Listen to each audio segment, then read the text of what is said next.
हाय केम छो मित्रों मजा में। तो चलो आज આપણે C4 चक्र अथवा तो हेर्स्लेक पथ मध्यपर्ણ अथवा અને પુલકંચુકના કોષોમાં થતી ક્રિયા ઉષ્ણકટિબંધની વનસ્પતિઓ જે આવેલી હોય ગરમ પ્રદેશમાં જોવા મળતી વનસ્પતિઓ એમાં કાર્બન ડાયોક્સાઇડના સ્થાપનની ક્રિયા સમજાવો। बराबर। तो C4 चक्रना हेर्स्लेक पथ केम कहेवाय કારણ કે આ બે વૈજ્ઞાનિકો હતા। આ બે વૈજ્ઞાનિકો આને સંપૂર્ણ માહિતી આપેલી હતી માટે એને એ નામથી ઓળખાણ આપી। C4 ચક્ર એટલા માટે છે કે પ્રથમ નિર્માણ પામતો ઘટક 4 કાર્બન યુક્ત છે। પ્રથમ નિર્માણ પામતો ઘટક 4 કાર્બન યુક્ત હોવાથી તેને C4 ચક્ર કહેવાય। આ 4 કાર્બન યુક્ત છે। બરાબર। कई રીતે બનતું હશે થોડી વારમાં આપણે કહીએ। કઈ વનસ્પતિમાં જોવા મળે તો કે મકાઈ શેરડી યુફોર્બિયા એટલે ફાફડા જેવી વનસ્પતિ। તો એની અંદર આ બધી જ પ્રક્રિયા જોવા મળશે CO2 સ્થાપનની ક્રિયા। દુનિયામાં બે પ્રકારની વનસ્પતિ છે C3 અને C4। C3 તો આપણે ભણી ગયા। C3 વનસ્પતિઓ એટલે જેની અંદર પ્રથમ નિર્માણ પામતો ઘટક 3 કાર્બનયુક્ત PGA હતો અને C4 એટલે એવી વનસ્પતિઓ કે જેની અંદર પ્રથમ નિર્માણ પામતો ઘટક 4 કાર્બનયુક્ત ઓક્ઝાલો એસિટિક એસિડ હોય। બરાબર। બંનેમાં આટલો ફરક છે। બંનેમાં બનશે તો ગ્લુકોઝ જ, બંનેમાં છેલ્લે ગ્લુકોઝ જ બનશે। અહીંયા પણ C3 પદ થાય છે જોઈ લો। પણ આની એક વિશેષતા છે કે C3 કરતા C4 વનસ્પતિઓની અંદર ગ્લુકોઝના ઉત્પાદનની ક્ષમતા વધારે હોય, ગ્લુકોઝ વધુ ઉત્પન્ન થાય। કેમ C3 વનસ્પતિમાં કેમ ગ્લુકોઝ ઓછું ઉત્પન્ન થાય? કારણ કે પ્રકાશ શ્વસન। પ્રકાશ શ્વસન જે થતું હશે એ પ્રકાશ શ્વસનના પરિણામે RUBP જે કહીએ રિબ્યુલોઇક બાયફોસ્ફેટ હરિતકણના જે અંદર આવેલો હતો એ RUBP વપરાઈ જશે ઓક્સિજન સાથે। એટલા માટે પ્રકાશ શ્વસનની ક્રિયાના પરિણામે શું થતું હશે? ગ્લુકોઝનું ઉત્પાદન ઓછું થાય। જ્યારે C4 વનસ્પતિમાં પ્રકાશ શ્વસન થાય નહીં। C4 વનસ્પતિમાં પ્રકાશ શ્વસન જોવા મળતું નથી। બરાબર। માટે એની ઉત્પાદકતા વધારે છે, ઊંચું તાપમાન સહન કરી શકે છે, ઓક્સિજનની વધુ સાંદ્રતા હશે તો પણ આનો કોઈ ફરક નથી પડવાનો કારણ કે આની પાસે એવી અનુકૂળતા છે। નામ છે એનું ક્રેન્જ પેશીય સાંદ્રતા। આ વનસ્પતિઓ ક્રેન્જ પેશી રચના ધરાવતી છે। ક્રેન્જ પેશી રચના એટલે શું? ક્રેન્જ એટલે આવરણ, ઘેરી લેવું, જ્યારે બને ઘેરવું એના ક્રેન્જ કહેવાય।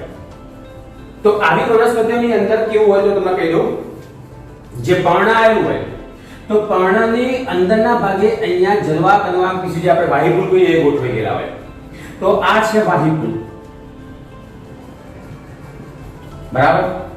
અને હવે શું થશે આની અંદર કે અહીંયા પુલકંચુકના કોષો આવશે। અહીંયા આજુબાજુ શું જોવા મળતું હશે? આ રીતે પુલકંચુકીય કોષો જોવા મળશે। તો આ છે પુલકંચુકીય કોષ। દેખાય? એમાં સહી ખતમ થઈ ગઈ છે। પુલકંચુકીય કોષ એ તમે જોઈ શકો છો આઈડિયા। અને પાછું એની આજુબાજુ કોણ જોવા મળતું હશે? અહીંયા એની ઉપરના ભાગે મધ્યપર્ણ પેશી ગોઠવાયેલી છે એટલે કે અહીંયા આ રીતે જોવા મળશે। આ છે મધ્યપર્ણ પેશીના કોષો। તો આને ક્રેન્જ પેશી રચના કહેવાય। સૌથી અંદરના ભાગે અહીંયા જલવા કણવા પેશી આવશે, પછી એની ઉપરના ભાગે જે અહીંયા ગોઠવાતા હશે આ જે કોષો આવતા હશે પુલકંચુકીય કોષો હશે, અને એની ઉપર જે આવતો હશે મધ્યપર્ણ પેશીના કોષો હોય। આપણે જે પેલી આકૃતિ દોરતા હતા, પર્ણની આકૃતિ દોરતા હતા દ્વિદળી પર્ણ, તો એની અંદર આ જે ઉપરનું અધિસ્તર અને નીચે અધઃ અધિસ્તર હતું। તો અહીંયા તમે યાદ કરો કે પેલા આ રીતે જલવા પેશી અનવાક પેશી ગોઠવાઈ ગયેલી હતી। તો આ વાહિપુલ થઈ ગયા। બરાબર। હવે એની આજુબાજુ કોણ જોવા મળતું હતું? તો એની આજુબાજુ અહીંયા પુલકંચુકના કોષો ગોઠવાઈ ગયેલા હતા। આ રીતે પુલકંચુકીય કોષો આવેલા હોય, આ રીતે ગોઠવણી ધરાવે આ પુલકંચુકીય કોષો। અને એની ઉપર મધ્યપર્ણ પેશીના કોષો। તો મધ્યપર્ણ પેશીના કોષો જે હતા આ રીતે ગોઠવાઈ ગયેલા હતા। લંબોતક પેશી જે આપણે કીધેલા હતા આ રીતે ગોઠવાઈ જશે। સમજાવું છું કહેવા માંગુ છું તાણે ક્રેન્ચ પેશી રચના કહેવાય નીચે શિથિલોદક પેશી આવેલી હતી શિથિલ રચના ધરાવતી હતી બરાબર તો આ ક્રેન્ચ પેશી રચના કહેવાય આનું નામ શું હતું વાહિકુંજ આનું નામ શું હતું ફૂલકંચુ આનું નામ શું હતું મધ્ય પર્ણપેશી તો આવી જે રચના બની એને ક્રેન્ચ પેશી રચના કહેવાય આ ક્રેન્ચ પેશી રચનાની એક વિશેષતા છે એટલે આના પરિણામે શું થતું હશે કે આ ફૂલકંચુકના કોષો કહીએ ને આપણે આ ફૂલકંચુકના કોષોમાં C3 પથ થાય બરાબર C3 પથ અહીંયા જોવા મળશે જ્યારે C3 વનસ્પતિઓ કહીએ ને C3 વનસ્પતિઓ એમાં C3 પથ છે ને અહીંયા જોવા મળતો મધ્ય પર્ણપેશીના કોષોમાં હવે એને ફૂલકંચુકના કોષોમાં જોવા મળશે એટલે કે અહીંયા જોવા મળશે C3 પથ અહીં જોવા મળશે એટલે વનસ્પતિનો ફાયદો થયો તાપમાન એક તો નીચું થઈ જશે અંદરના ભાગે કોષો આવેલા છે એટલે બરાબર એટલે ઓક્સિજન બહુ વધુ પ્રમાણમાં મળશે નહીં એટલે કોઈ ચિંતા નહીં આવે એટલે ટૂંકમાં પ્રકાશ શ્વસનની જે ક્રિયા હતી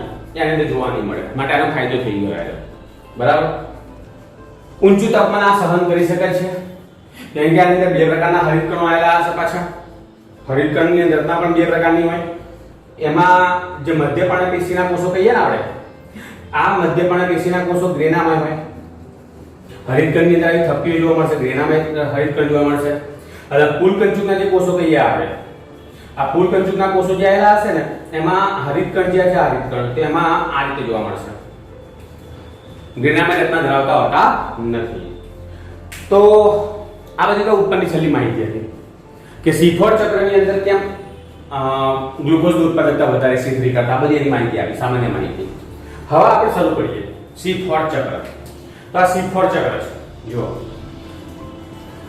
કઈ રીતે થાય તો ધ્યાન રાખજો બે પ્રકારના કોષોમાં થાય તો ઉપરના કોષો મધ્ય પર્ણના કોષો છે નીચેના કોષો ફૂલકંચુકીય કોષો છે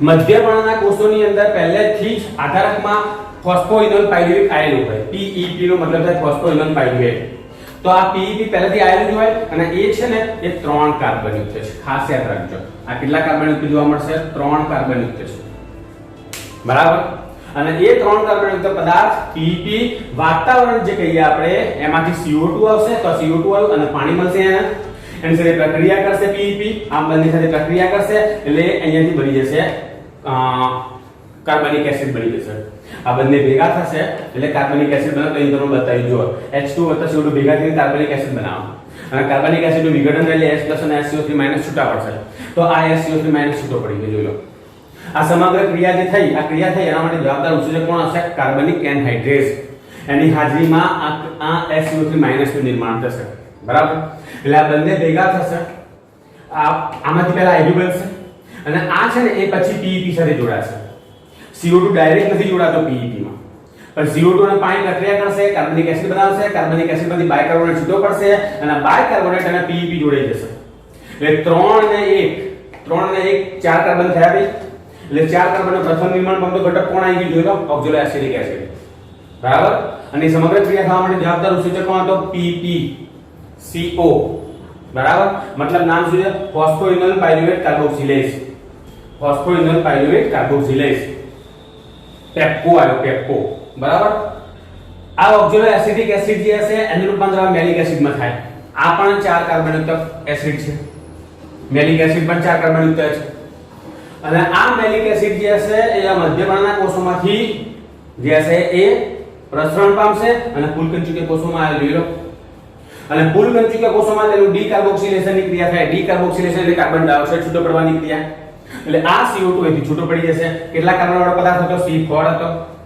એમાંથી એક CO2 નીકળી ગયો એટલે 3 કાર્બનનો પાયરુવિક એસિડનું નિર્માણ થાય C3 3 કાર્બનનો પાયરુવિક એસિડ બનશે ઉત્પન્ન થયેલો CO2 અહીંયા ફૂલકંચુકના કોષોની અંદર રૂબિસ્કો આવેલો હશે અને આના આધારકની અંદર RUBP આવેલા હશે એની સાથે જોડાઈ જાય જોડો અને કેલ્વિન ચક્રમાં શરૂઆત કરે પાછળનું પુનઃનિર્માણ થાય ફરીથી નવો CO2 આવે ફરીથી આ ક્રિયા ચાલે કરે અને આ રીતે આમાંથી શું બનતું હશે ગ્લુકોઝનું નિર્માણ થાય એટલે ગ્લુકોઝ બન્યા કરશે રૂબિસ્કોની હાજરીમાં હવે અહીંયાથી 3 કાર્બન તો પાયરુવિક એસિડ હતો ને ફૂલકંચુકના કોષોમાંથી પ્રસરણ પામશે અને મધ્યપર્ણના કોષોમાં આવશે તો અહીંયા આવી ગયું એટલે 3 કાર્બન તો પાયરુવિક એસિડ અને ત્યાં ખાસ ધ્યાન રાખજો કે ફોસ્ફોરીકરણની ક્રિયા થાય બરાબર એટલે પાયરુવિક એસિડ જે હશે એમાંથી ફોસ્ફોરિકરણ થવાથી 3 કાર્બનના PEP નું પુનર્નિર્માણ થાય, પાછું ફરીથી નિર્માણ થાય. ફરીથી આ આધારક બની ગયો, ફરીથી વાતાનો CO2 હશે, જોડાઈ જશે, ઓક્ઝિલરી એસિડિક એસિડ બનાવી દેશે. ચક્ર ચાલુ. બરાબર. આ ક્રિયા થઈ દરમિયાન તમે ધ્યાનથી જુઓ, ATP માંથી AMP કરે મતલબ કે 2 ATP વપરાયા. ખાસ યાદ રાખજો, ખાસ યાદ રાખજો, ખાસ. કેટલા ATP વપરાતા હશે? 2 ATP વપરાય. એડિનોસાઇન ટ્રાઇફોસ્ફેટ 2 વખત વપરાય છે, માટે એમને સીધું એડિનોસાઇન મોનોફોસ્ફેટ લખી લેજો. 2 ફોસ્ફેટ વપરાઈ જાય એટલા માટે. ઓકે, એટલે અહીંયા 2 ATP નું નિર્માણ થશે. તો એ જો તમને કન્ફ્યુઝન થતું હોય તો અહીંયા ATP માંથી ADP કરી દઉં, બરાબર, અને અહીંયા આગળ કરી દઉં 2, તો પણ ચાલે. બરાબર, 2 ATP વપરાય અહીંયા આપણે. હવે તમને એ પણ ખબર છે કે કેલ્વિન ચક્ર થવું હોય તો એના માટે 6 વખત CO2 અંદર દાખલ થવો જોઈએ, એટલે કે ચક્ર 6 વાર ફરવું જોઈએ, તો એના 6 વખત CO2 આવશે. અને આ ચક્ર 6 વખત ફરશે એટલે 6 વખત CO2 ઉત્પન્ન થતો હશે. બરાબર. કેટલીક વખતે સુધી અમુક વનસ્પતિની અંદર ધ્યાનથી સાંભળજો, આ જે ઓક્ઝાલો એસિડિક એસિડ હોય એમાંથી મેલિક એસિડ નથી બનતો, પણ કેટલીક વનસ્પતિમાં ઓક્ઝાલો એસિડિક એસિડ સાથે એમોનિયા જોડાઈ જાય, એમોનિયા. બરાબર, આ દેખાય. NH સાથે પ્રક્રિયા કરે, એમોનિયાનું સ્વરૂપ છે, એની સાથે પ્રક્રિયા કરે અને એસ્પાર્ટિક એસિડનું નિર્માણ થાય. એસ્પાર્ટિક એસિડ કેટલીક વનસ્પતિમાં, હા, એ પણ 4 કાર્બન યુક્ત છે, આપણે C4 ચક્ર છે એટલા માટે C4 છે આપણે.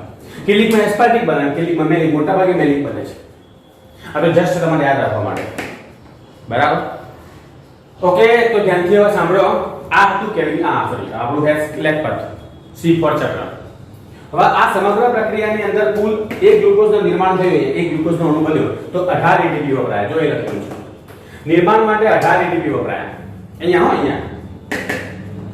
અને આ 12 ATP જે છે અહીંયા વપરાય. જો દેખાય, આ એક વખત ચક્ર ફર્યું તો 2 ATP, પણ એ તો 6 વખત ચક્ર ફરવું જોઈએ અહીંયા, તો 6 દુના 12 ATP અહીંયા વપરાય, 18 અહીંયા અને 12 અહીંયા, એટલે કુલ કેટલા ATP વપરાઈ ગયા? 30 ATP વપરાઈ ગયા. મોસ્ટ ATP યાદ રાખજો.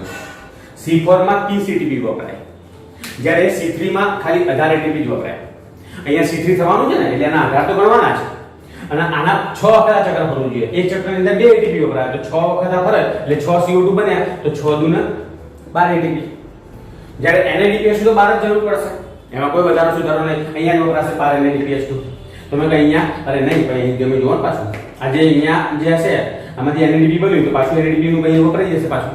એટલે હવે અહીંયા ગણતરી નહીં કરવાની, આપણે NADPH તો આ જ ગણવાના છે. તો આ રીતે C4 ચક્ર બન્યું. બરાબર મિત્રો, આઈ હોપ તમને ખબર પડી ગઈ હશે હું શું કહું છું. C4 ચક્ર પૂરું. ઓકે, હવે તમારા જો કોઈ બીજો પ્રશ્ન હોય, હવે હું કદાચ છે ને એકવિધ અને દ્વિવિધ જીવન ચક્ર વિશેનો વિડીયો બનાવી દઈશ. બરાબર મિત્રો, તો ત્યાં સુધી આ મોડે કરજો, એવો તો આનો સ્ક્રીનશોટ પાડી લેજો. બરાબર, અને લખી નાખજો, કામમાં આવશે. તો આવજો, બાય.